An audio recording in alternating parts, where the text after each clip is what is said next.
O que está acontecendo com o nosso presidente Jair Bolsonaro não é só um caso jurídico, é político. As decisões de Moraes vão muito além do normal, principalmente quando impedem Bolsonaro de falar, usar redes sociais ou se comunicar com o público. Isso é nada mais e nada menos do que censura disfarçada. É difícil acreditar que existe equilíbrio quando o mesmo ministro concentra tanto poder dentro do processo. Isso é uma tentativa clara de calar a principal liderança da direita no Brasil. O caso tem sido tão sério que repercutiu internacionalmente. Até aqueles que se consideram de esquerda tiveram o senso de perceber como nosso governo é lamentável mediante a esta condição de morais imposta sobre Bolsonaro. No vídeo de hoje você verá uma resenha completa sobre esta domiciliar humanitária de Jair Bolsonaro, assim como as matérias de colunas internacionais abordando este assunto. Ah, e não esqueça de se inscrever em nosso canal e ativar o sininho, isso nos ajuda a cada dia estar trazendo mais vídeos como este. Agora fique com a notícia. A alta hospitalar de Bolsonaro e a transferência para o regime de prisão domiciliar humanitária é destaque na imprensa internacional. Quem traz as informações é o nosso correspondente internacional, Ivan Kleber. Vamos aqui já dar boa tarde ao Ivan Kleber, já está no telão conosco. Ivan Kleber, seja muito bem-vindo ao JDO segunda edição. Boa tarde.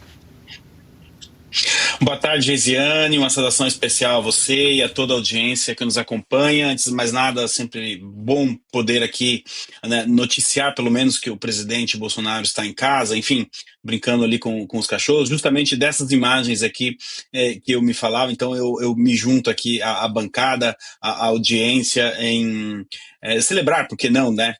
Mesmo que com todas as medidas restritivas, esta ação de agora à tarde e que o estado de saúde do presidente, então, permitiu que ele pudesse ir para casa.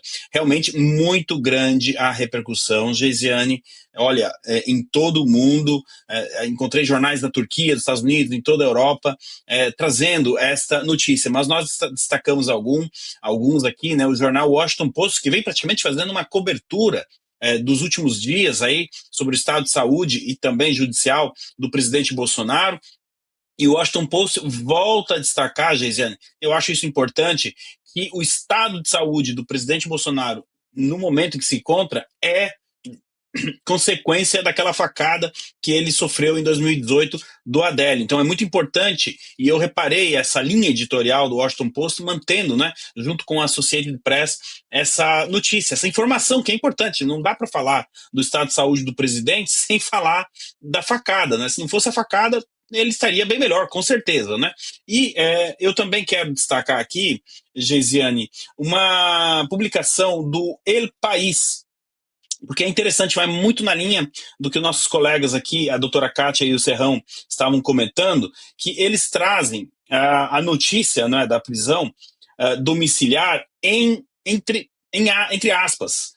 Moraes determinou, né, que o presidente permaneça durante 90 dias em prisão domiciliar humanitária, e esse prisão domiciliar humanitária está entre aspas, ou seja, justamente quase que colocando aí um questionamento, por que não, ou explicando para sua audiência através das aspas, né, que é algo talvez não tão comum assim, esse termo, né, prisão domiciliar humanitária.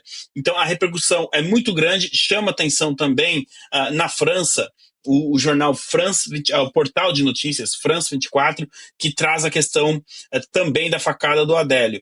Geisiane, eu quero aqui ressaltar que muitos portais de esquerda estão reportando desta maneira, trazendo a questão da facada.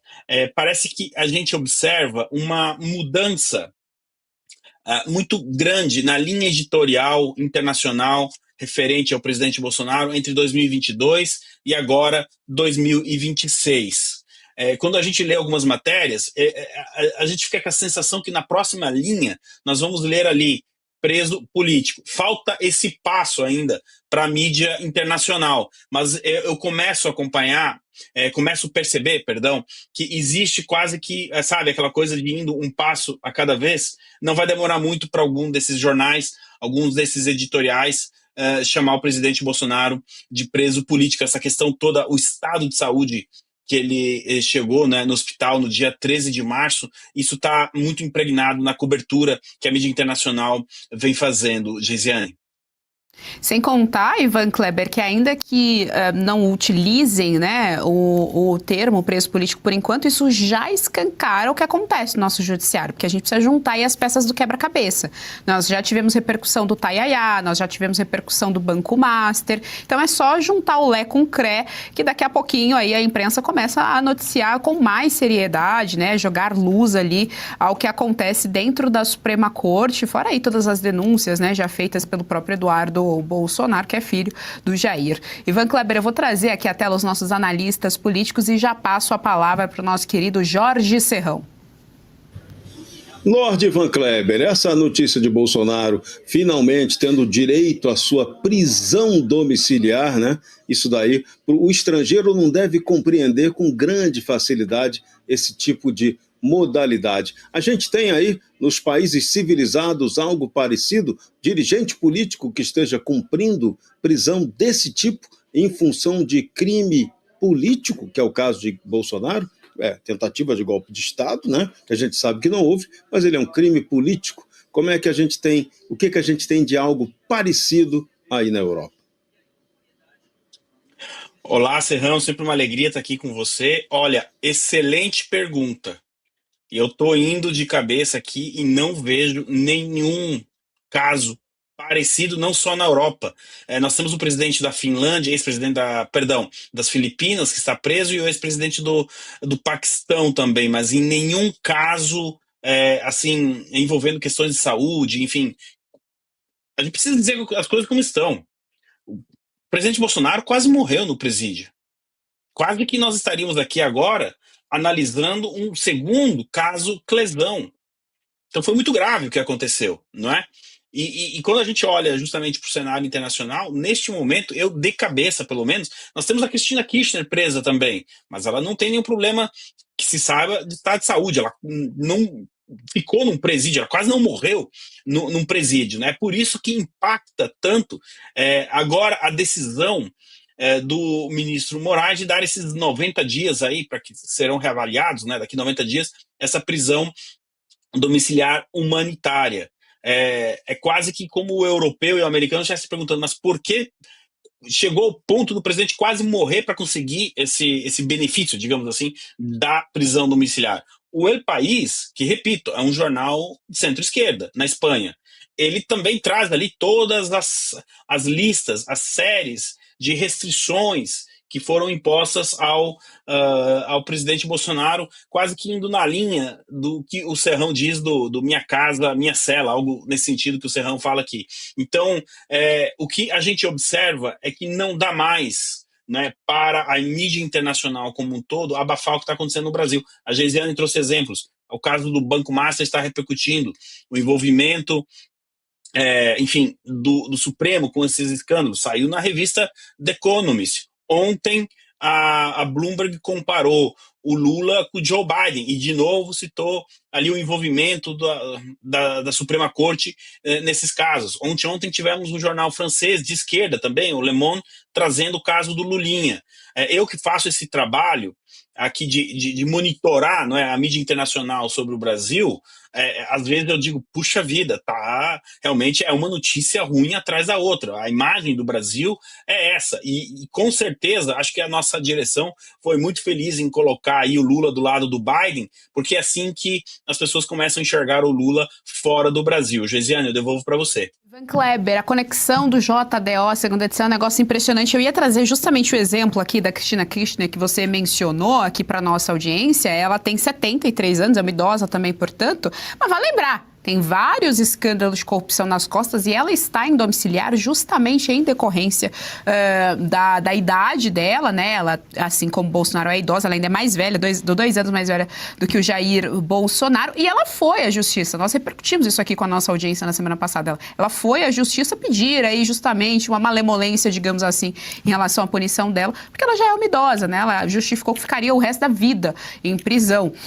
Então, para a gente ver a diferença de tratamento para uma pessoa que tem crimes ali de corrupção, que errou de fato, não é o caso do ex-presidente daqui do nosso país. Vou trazer... Você quer falar, Ivan, por favor? Só uma informação da Cristina Kirchner, porque ela tem motivos para ficar preocupada. Nós trouxemos aqui, nós estamos fazendo a cobertura aqui na revista Oeste, Gesiane, e o nome dela é citado em um documento da DEA, que foi obtido pelo portal argentino Infobae, e ela, durante o governo dela, a Argentina teria colaborado com questão de infraestrutura com o programa nuclear iraniano. Olha do que nós estamos falando. Hoje os Estados Unidos estão em guerra com o Irã, uma ameaça direta a Israel e aos países do Golfo. E essa senhora que está aí na tela, então, ela, segundo esse documento da DEA, pode ter colaborado com esse programa nuclear. Olha a gravidade disso. Lisiane, você perdoe-me aqui por quebrar o protocolo, mas eu achei importante a gente trazer essa informação para a nossa audiência. Eu devolvo para você. Van Kleber, você é de casa, pode tudo aqui no JDL, a segunda edição. Vou passar a palavra agora para a doutora Kátia Magalhães. Boa tarde, Ivan. Eu adorei as aspas irônicas em torno da expressão domiciliar humanitário. Isso é uma contradição em termos, não existe com esse prazo de 90 dias, é tudo esdrúxulo. Estava vendo aqui a foto do Lula e lembrei que por uma declaração lá atrás, Lula foi considerado persona non grata em Israel. Será que todos esses feitos de Alexandre de Moraes, a prisão de Bolsonaro, toda a tortura imposta a Bolsonaro, a presos políticos, a censura, inclusive a estrangeiros, a plataformas estrangeiras, existe alguma expectativa de que pelo menos alguns, meia dúzia de países do Ocidente que valorizem as liberdades venham a declarar esse sujeito aí persona non grata, Ivan? Olha, doutora Kátia, muito boa a sua pergunta, porque ela abre aqui a possibilidade também para a gente explicar uma coisa para a nossa audiência. No exterior, cada vez mais as pessoas veem as ações do ministro Alexandre de Moraes e a presidência Lula andando de mãos dadas. Eu tive a oportunidade aqui de conversar com autoridades britânicas, com membros do parlamento, inclusive, e explicando o que estava acontecendo no Brasil. Eles diziam, não, mas não tem como o juiz da Suprema Corte levar 100% dessa questão. Vocês não podem tirar o Lula. Essa é a impressão que as pessoas têm fora do país. Nós sabemos que esse alinhamento do Lula com a China, esse alinhamento do Lula com o Irã, esse alinhamento, né, com essa relutância em classificar o PCC e o Comando Vermelho como organizações terroristas, elas vão afastando cada vez mais. O Lula está isolado, a verdade é essa, ele está isolado desde maio do ano passado. Então, fica difícil a gente citar aqui alguns países que poderiam tomar ação semelhante à de Israel, mas em comparação com um ano atrás, doutora Kátia, essa possibilidade, ela sim, pode acontecer, ou pelo menos, né, esse distanciamento diplomático entre os países e Lula. Em Israel, até mesmo a oposição, ou seja, pode mudar o governo lá em Israel, mas dificilmente eles irão retirar essa denominação de persona não grata. Teve um ex-primeiro-ministro de Israel que chamou o Lula de idiota ao vivo na televisão israelense, justamente por conta das declarações que ele fez. Então, sim, cada vez mais, a cada passo que o Lula dá em direção à China, ao Irã principalmente, ele se afasta ainda mais do Ocidente livre, do Ocidente cristão. Geisiane, eu devolvo para você. Que a recuperação do presidente Jair Bolsonaro seja rápida e plena. Daqui, torcemos e almejamos por um Brasil livre da corrupção e injustiça. Uma vez líder, sempre líder. Agradecemos por ter ficado até o final deste vídeo. Não esqueça de deixar o seu comentário e de se inscrever em nosso canal. Pense Política e até a próxima.